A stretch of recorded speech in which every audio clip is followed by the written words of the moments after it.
Welcome to the Powerlifting and Power Ballads podcast, where we bring you a weekly dose of powerlifting news, tips, and training advice with a touch of 80s rock ballads. This podcast is presented by Team Rohr Powerlifting, your source of the most comprehensive coaching and meet day preparation. Here are your hosts, Josh Rohr and Laura Sturm. Welcome to episode 123, and we have a special guest today. Welcome, Joe House.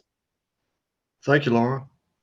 So over the past couple of weeks, I've been talking about Joe's meet, and the first week I mentioned it, I got it wrong. I said he was doing the state record. Then he corrected me, and I announced that it was the national record. And now we have a new development that the national record actually didn't count because there weren't national referees in the chair. So, Joe, do you want to talk about that situation a little bit, or? Yeah, sure, Josh. I guess I probably ought to go back to last year when I did my first USPA meet last September.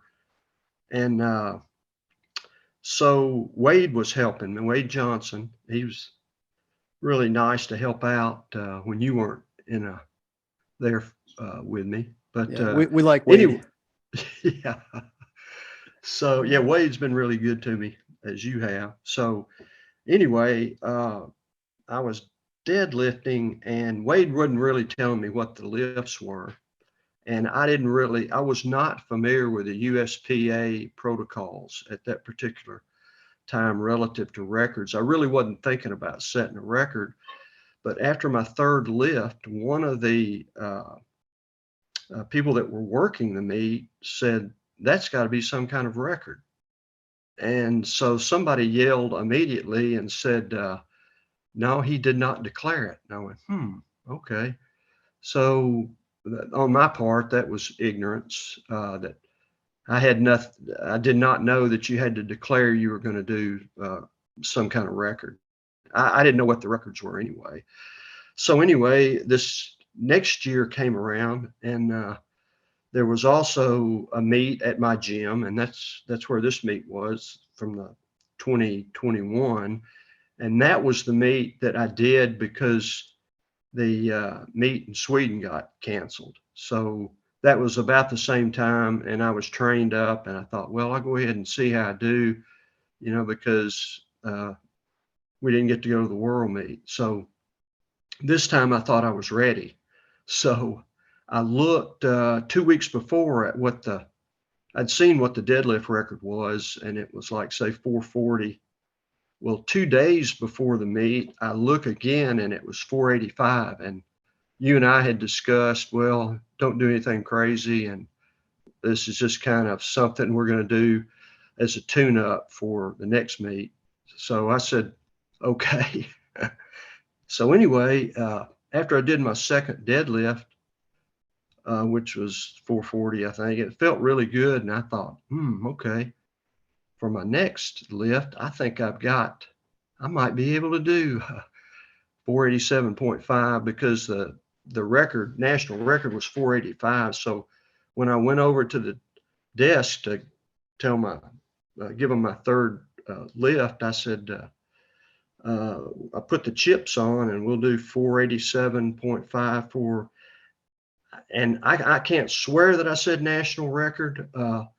There was not a state record, and they're prior to that day, I suppose. So I just assumed they would look on their computer screen and see, yeah, he's correct. 485 is a record, and he's going to try to do 487.5. So with that, I got in lift mode and, started just focusing on what I was going to do on the platform. And then 2 weeks after, when I downloaded the results, I see that I had a state record, not the national record. And so I emailed the meet director, and he explained to me that, well, we didn't understand that, and so we didn't enter that, perhaps because he wasn't sure, number one, if there was a a nationally, I guess, certified judge on the platform. And he went on to say that in the pre-meeting for the meet, he said they go over that you really have to bring attention to them about setting records, which I don't really recall that at most meets.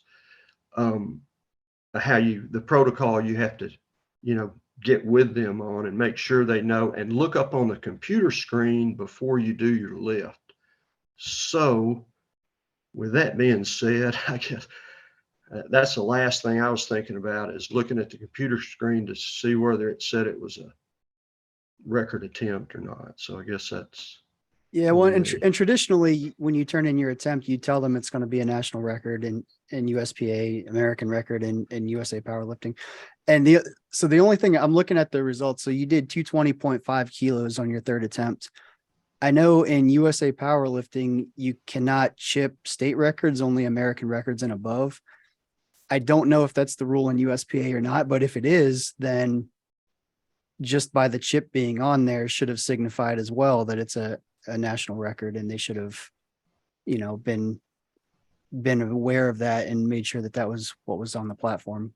So, I guess the takeaway here is it sounds like you did your part, and a lot of lifters just don't even realize they have to declare, like you did the last previous meet, but it sounds like you did in this case. But I guess a little double checking never hurts, because things sometimes in this situation, as an example, fall through the cracks. And, unfortunately, you didn't get credit for the national record there. And we're talking about, 220.5 and, the 485 pounds, I believe you said it was. So just as a little background here, what weight class and age, how old are you, Joe? Just for people listening, because hearing these numbers, it might not register like who we're actually talking to here. I'm 71 and I'm in the 198-pound class. Okay, so Wow. You're young whippersnapper. Yeah, that's right. But I just think, again, you aren't going to make a big deal about it.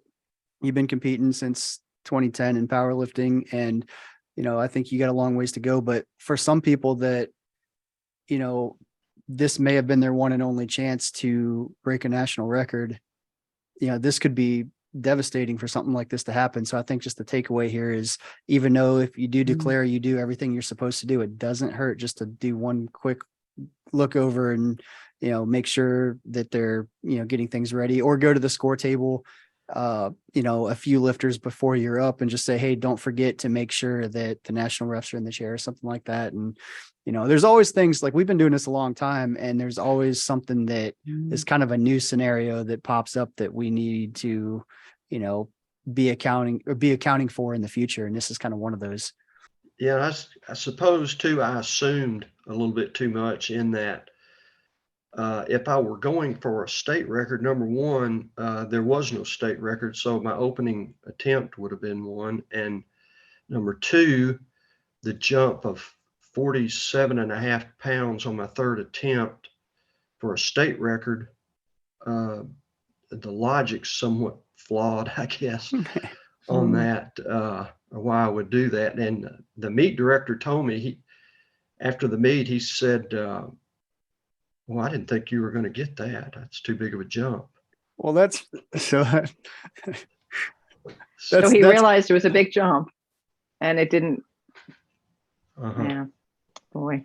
And I was drug tested also.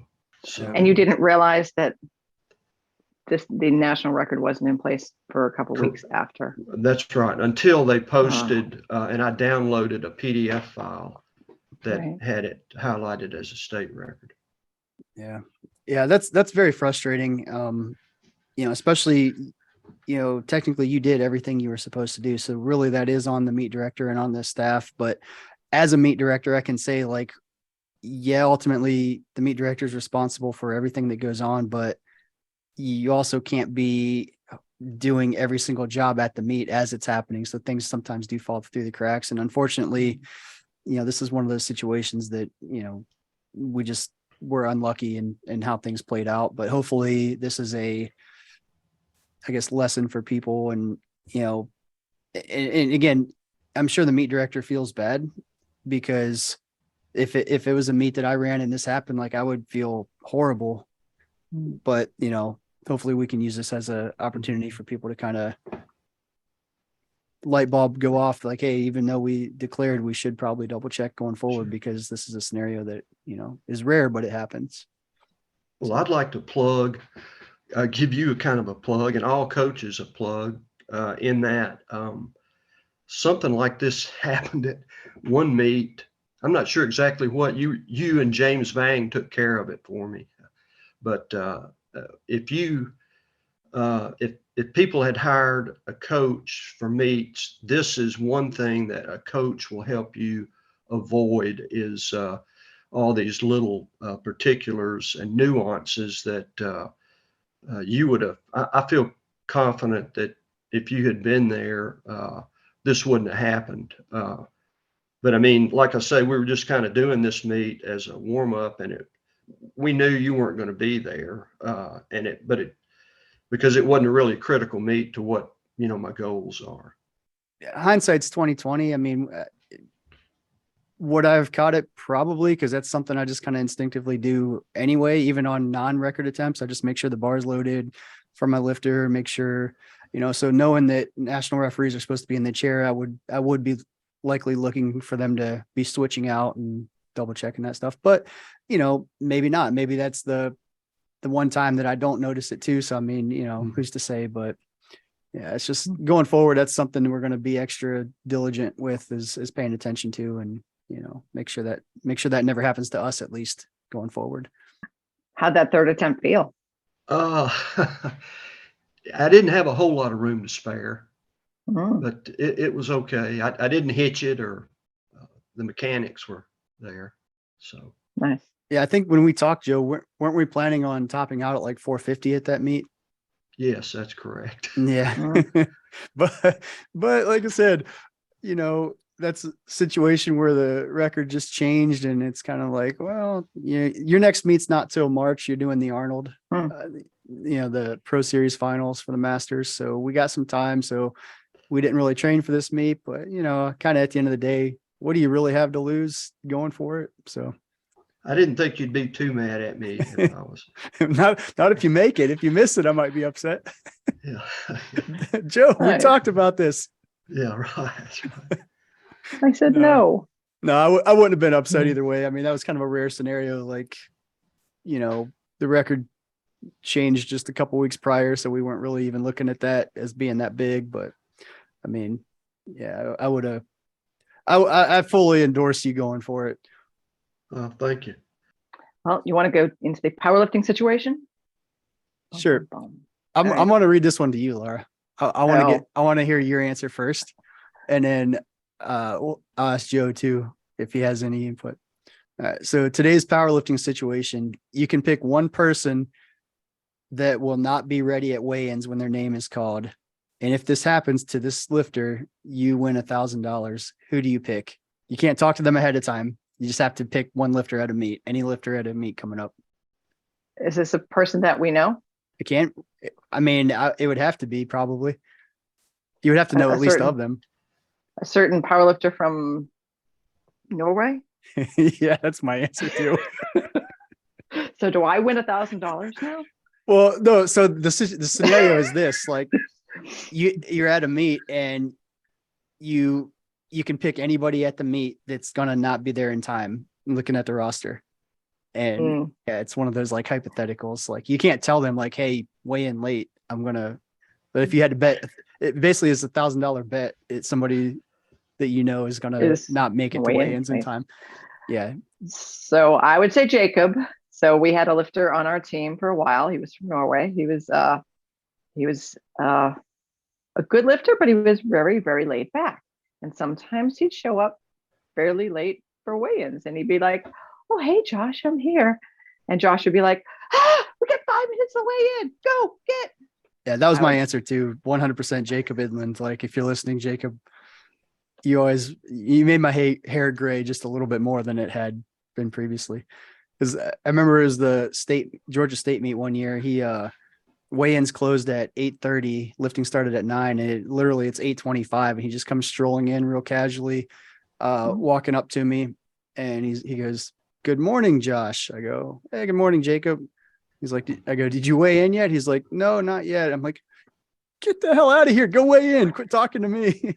So he weighed in and made it just in time and then lifted. But yeah, I just always just casually strolling in and, whatever. But how about you, Joe? You got anybody that is traditionally late? No, everybody I'm around is pretty much on task, and especially on Team Rohr, that everybody that I know, like Amy and Stacy and Lee, who've lifted about the same time I have, they're there ready to go. Yeah. I got to say, pretty much everybody is usually always ready except for him. So I don't know. The reason this came up, I saw somebody post something like this. It was unrelated to powerlifting. It was a completely different scenario, but same thing. You pick one person that blah, blah, blah. I can't remember. And it just, I don't know, whatever. It made me think of Jacob right away. So I'm like, I got to rephrase this to fit him. Yep. Yeah. It's pretty funny. Yeah. All right. So Joe, got a new lifter tip for us? Yeah, I do. This is I guess you could frame this as a new lifter doing maybe their first meet. And I also kind of got caught up in this, but it turned out really well for me, is equipment check. Check your equipment. Maybe I said 2 weeks, but maybe even 3 weeks out before the meet, because you don't want to get to a meet, particularly a local meet, and say your knee sleeves aren't approved by that particular federation. And also, I hate to admit this, but I bought my singlet probably a decade ago. And at the time I bought it, I was kind of unaware of most federations. I started lifting in the NASA because USAPL and USPA weren't even in Tennessee at the time. So anyway, oh, and Josh, this happened this week too to me, is that I have a USA powerlifting singlet. And so I thought I would be bright there and take some tape and tape over the USA powerlifting logo. But they told me you really need to turn the suit inside out. So that's one of the equipment snafus. The other was at the national meet. Up until that point, I was using these knee sleeves that were really kind of barely kept your knees warm. And so I get to equipment check, and they say, well, these aren't approved. So luckily, SBD was there at the meet, and I went over and bought some SBD knee sleeves, and I'm going, wow, I ought to have equipment that's not approved more often. These are great.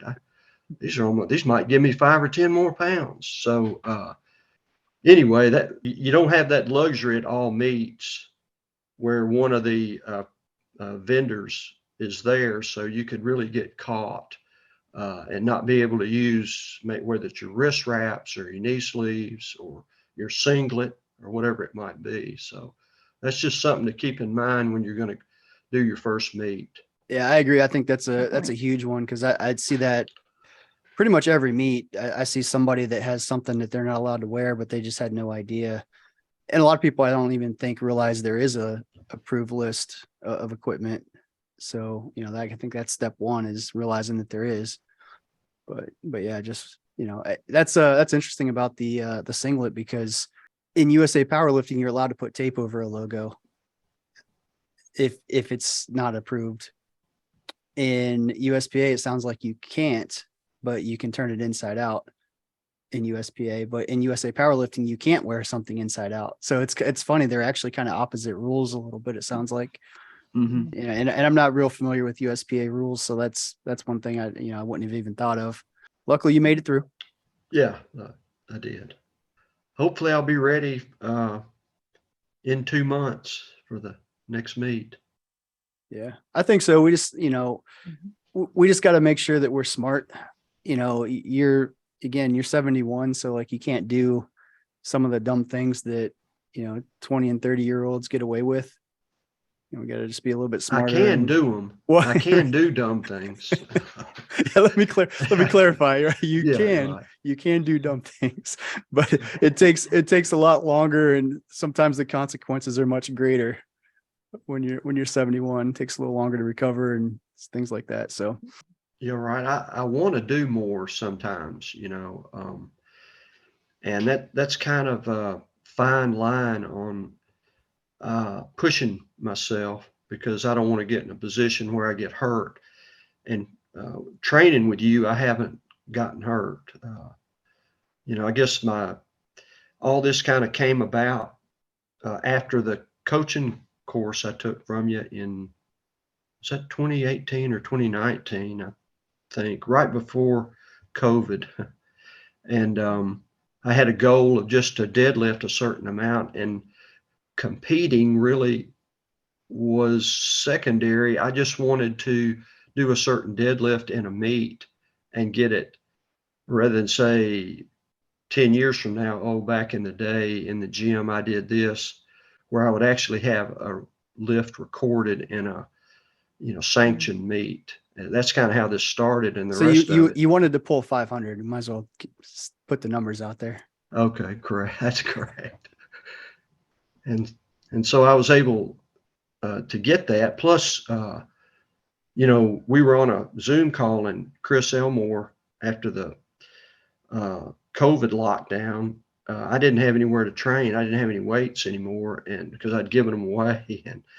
And Chris told me to call Wade Johnson, and Wade didn't even know who I was. I called him, and he said, "Yeah, come over here. I'll rent you some weights," and really cheap. And that helped me continue to train to get that.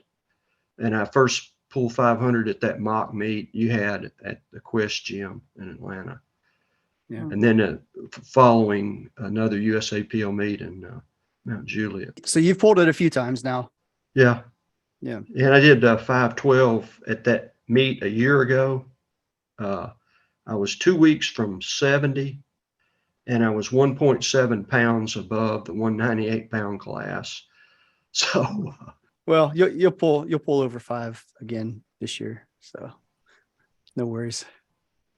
that's what I'm hoping for. It's on record. I said it. It's happening. Okay. As long as Ashley's there to help handle me, right? Yeah. Josh Jr. Josh Jr. Speaking of, so we ordered new hoodies for the team recently, and you could put your name on the sleeve, and Ashley put JJ on her sleeve for Josh Jr. Oh, that's good. Thought that was funny. That's great.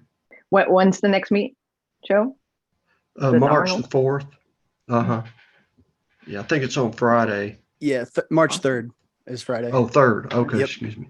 Yeah, so Joe's competing in the Masters Pro Series Finals. Friday it'd be session 3. I think lifting is probably going to start like around 3 if I had to guess, but I'm not 100% sure. So Okay. that'll be a good one. It's be the first year of the Pro Series Finals. So I think we're going to have quite a few people come away with their Masters Pro card after that. Very cool. Knock on wood. So do you have to win your class to get a pro card, or? No, so this first year is kind of weird just because of the timing of everything. It actually kind of went like a year and a half. It started in 2021. But anyway, the rules of the first year is everybody that qualifies for the Masters Pro Series Final and actually achieves a total earns their Masters Pro card. So you've already earned it per se by making it to the finals, but you just have to, I guess, rubber stamp it by showing up and making a total. Okay. We're going to open conservative and make sure we get a total. That sounds good to me. Yeah, it should be fun. We have I think 7 lifters competing, so it'll be busy but fun. They're cash prizes for the Masters. Yeah. So the first year of the Masters, the winner of each age division gets 500, I believe it is. And then the best overall Masters lifter by dots with the age coefficient gets a $1,000 bonus. Just wondering, how many lifters will you be handling in session 3? We have 6 in session 3. It won't be just me though. We're going to have some other people there. Like Amy's lifting in session 2, so she'll most likely be there to help. I haven't talked to Ashley for sure, but I think she's planning to come again to help out. And then we'll have a couple other people. Wade said he'll likely be there too to help. So. Oh, good. Okay. Always a good time. The Yeah. Arnold. How was everybody's New Year's? It was good. I didn't get overserved or indulge in too much food or anything, so I was able to work out the next day. Well, that's good. I slept through New Year's and had my traditional country New Year's dinner yesterday with the black eyed peas and the collard greens, which I promptly got sick from. Oh man. So Happy New Year. Happy New Year. Those are healthy though. Those are healthy foods. The collard greens and hog jowls. Oh wow. Yeah. Well, maybe Real maybe country. not too healthy with a hog jowl. Pure fat. Yeah. So this is the first episode of me technically being a Masters lifter. I just wanted to say that. Wow. Wow. Josh Awesome. is a Masters lifter now. I'm not quite 40 yet, but It's the year. I am technically a Masters lifter. Wow. It's a new era. Wow. There's a lot of age between the first Masters lifter and the last groups of Masters lifters. Yeah. Maybe you can hang. I don't know. I feel like I woke up with like more aches and pains. But Nice. anyway, well, I think that's all we have for today. Anything else to add, Joe? Hopefully I can get down to train with you guys in maybe the next couple of weeks or something, just for you to kind of get a feel for where I am in person. Yeah, definitely. And yeah, Joe, I guess just for people listening, they have no context. You're up in like Nashville, Tennessee area, and we're in Atlanta. Right. So, Right. Yeah. So cool. Yeah, man. Anytime. Come on down. Yeah, I like to see everybody. Yeah. Everybody likes to see you. Everybody always, so every time you're in town, everybody seems to like flip that switch just a little bit more. I don't know. Like, I'm not going to get shown up by Joe again. Gonna try a little harder. Yeah, I have a good time too, seeing everybody. All right. Well, Joe, appreciate you being on. I think it was kind of a good discussion. Hopefully people, I hate to say it, like learn lessons from us, I guess. But I think that's a lot of our new lifter tips and things like that have come from things that have happened to us or we did wrong in the past or whatever. So, this is, Sure. going back to that, making sure the national referees are in the chair for records is just one of those things that, you did your part, but it still doesn't hurt to double check because things sometimes fall through the cracks. And, we want to make sure that people avoid the situation that we were in, I guess. So You bet. do you have any social media or anything that people can follow you? Or I'm on Instagram. It's kind of obtuse name. It's a Tapadero Joe, which Tapadero is the protective covering of a saddle stirrup, and it's like TAPIDEROJO. So that's my precursor there. Like I was going to actually follow up with what does that mean, because I don't think I've never understood what it meant. Never asked you, and I was going to ask you, but you answered it for me, so that's cool. I was always curious about that. In my other life, I have done quite a bit of cowboying, different ranches in the West. So, Yeah. How long did you do that? Well, I went to Arizona State one year, and I told Nancy, my wife, after I finished, I was going to go work on this ranch for a little bit. And so I did that, and I met some guys I met a writer who wanted to do a story on a cattle drive from Anita, Colorado to Chama, New Mexico. And I ended up going on that. And then, you meet this guy or that guy, and the next thing you know, you're going out to branding and roundup, which branding is usually in the spring and roundup's in the fall. So, and I had friends that owned a couple of ranches in Wyoming that I have. The last branding I was at was 2 years ago, and at 7,500 feet and 69 years old, wrestling cows is just about got the better of me that day. So, yeah, that's a whole different animal there. No pun intended, actually. But I grew up with horses, and my brother's a Western artist primarily. He does fine art. Interesting. That's cool. I love all these little fun facts that I learn about people when we sit down and talk. Yeah. So cool. All right. Well, I think that does it for today's episode. Thanks, Joe, for being on. And don't forget, if you want to follow the podcast, we would appreciate you leaving us a review, 5-star rating, all that good stuff. And if you do have any questions, comments, concerns, you can find us on Instagram at PL Ballads Podcast, or shoot us an email at plballadspodcast@gmail.com. We'll catch you guys later. Bye. Thanks. Bye now. Bye, y'all. Thank you so much for listening. If you enjoyed today's episode of the Powerlifting and Power Ballads podcast, please remember to subscribe and share it with your friends.